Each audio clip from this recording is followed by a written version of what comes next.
Yes, guys, welcome back to Chelsea Fan TV. Welcome back to another episode of 5 Things We Learnt. Straight off the back of our 4th away win in the Premier League in a row, which is a nice turnaround in our away form because we remember how awful we were last season away from home. And we even managed to get a clean sheet. I'd be a bit more gassed about it if we weren't so ropey defensively for long periods of that game. But, yo, you don't get clean sheets away a lot here, so we're just going to take it, we're going to run, and we're going to take the 3 points and run too. We all were probably saying that at halftime. If we get a 1-0, cool, I'm taking it. So, I'm taking it. Let's go. Stuff of champions, all of that crap. The first half was terrible. Fouls left, right, and centre. Bournemouth was spamming long shots. I said it was because they've been training with Kepa and they all just got gassed off it. If you know, you know. But we looked very disjointed when it came to progressing the ball. In the final thirds, again, disjointed. Individually, we weren't good. Didn't really test Bournemouth too much in the first half. Defensively, I thought Fofana wasn't too bad until he gave away the penalty. And then big up to Sanchez just for saving us in that moment, because if Evan Nilsson scored, we're probably looking at a different game. We go into halftime 0-0. We bring on Sancho. Sancho comes in and has a sensational impact on the game. Literally just breathes life into the left-hand side for us.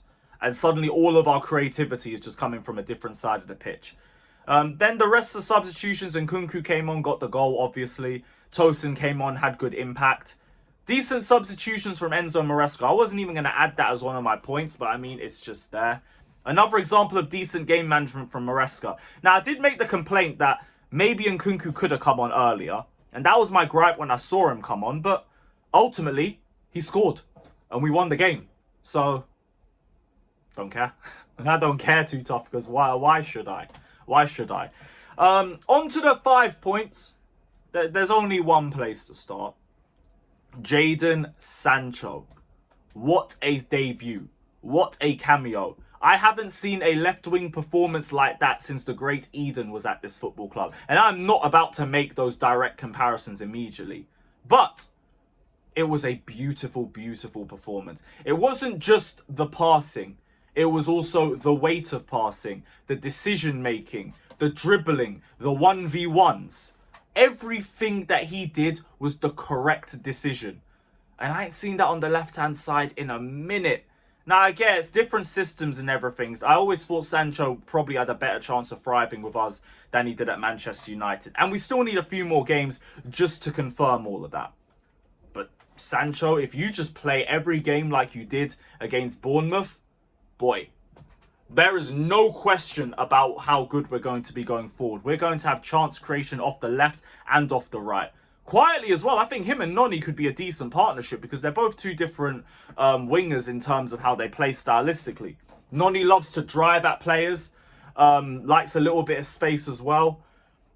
Sancho doesn't mind dropping a bit deep, getting the ball to feet, isolating players 1v1. Focuses a bit more on the weight of pass and having overlapping runs around him as opposed to Noni, who would rather be the one driving at players himself. The options are sensational. And then you even forget Neto, Felix, Jackson, Palmer. Options are there. There's so many options for us. Going forward, the only thing that could make things happier is if we had that proper number 9. Now, I know there was a lot of talk about Nicholas Jackson. That was going to be my second point. It did feel like we went straight back to square one with this performance. But I'm not about to start over inflating how bad it was. Because number one, all of the starting attackers weren't great. All of them weren't great. So I'm not about to single out Nicholas Jackson for him being individually poor. And number two, I don't think we would have had this conversation about Jackson a few days ago. Because personally, I think he played well against Palace. I think he played well against Wolves, but that's a bit more of a neutral agreement. Yesterday just wasn't good. It wasn't good. And if we have that sort of game against West Ham, maybe I could understand the people who want him to be dropped. As of now, not there yet. I think ultimately Jackson's just an inconsistent player. And he might develop that consistency more this season. It is his second season, so we'll get to understand a bit more about him. But for me, I'm not trying to jump to conclusions off that game. Because if we want to just isolate Jackson, we can isolate Noni's performance. We can isolate Palmer. Even Neto. But like Neto probably just feels a bit more comfortable on the right himself. Because him on his stronger foot. So yeah, Jackson back to square one. But like knowing Nicholas Jackson too, he might just turn things around in the next week and bag a goal against West Ham. God willing. God willing. Next point. Disasi right back. No. No more. No more.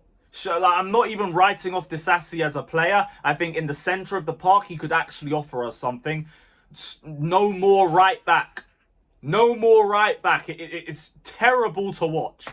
The amount of times he got caught out in transition, struggled to get back in transition, and just looked lost was ridiculous. It was ridiculous. Like, please, let's not do... I'd rather you push Fofana to right back. I would rather you play fucking Akipong there or something, or however you pronounce the guy's name. Or just wheel out an academy grad. He's not comfortable at right back. Let's just leave that one in the drafts. No more Disasi right back, please. While we're on centre-backs, though, shout out to Levi Colwill. Best defender on the park yesterday. Sensational passing. He made a good chance for Nicholas Jackson, I think, in the first half. Another one to João Felix, which that was one of the nuttiest long passes I have ever seen. João Felix takes it down with a great touch and then just fumbles the rest. But yeah, that was a really good performance from Colwill. And that's like his second good game for us now. Keep building on it. Keep working on it. And the last point, obviously, Robert Sanchez. We must give Robert Sanchez his flowers because this is now his third game in a row for Chelsea where he's not made a single problem. And this game, he actually saved us. He actually saved us from being 1-0 down before we even had an opportunity to take the lead. Brilliant saves from him in both halves. Great penalty save as well. No issues with the distribution. It's starting to become form. And hopefully, it just continues to build. Hopefully, it continues to build. Like, as of now, shouldn't be being dropped.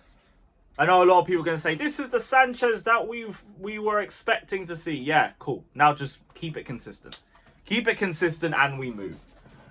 But yeah, that is the 5 points from Bournemouth 0, Chelsea 1. Shout out to Nkunku, shout out to Sancho, Colwill, Caicedo as well. What a performance from Caicedo. The amount of people who waffle about this guy's individual performances. This man is our best midfielder. Miss me with anybody else. No one gives you the same all-round ability that Caicedo is giving you. So yeah, shout out to him too. And yeah, big up to everybody. Let me know all your thoughts down in the comment section below. As always, don't forget to like and subscribe. Up the Chelsea. Up the Chelsea.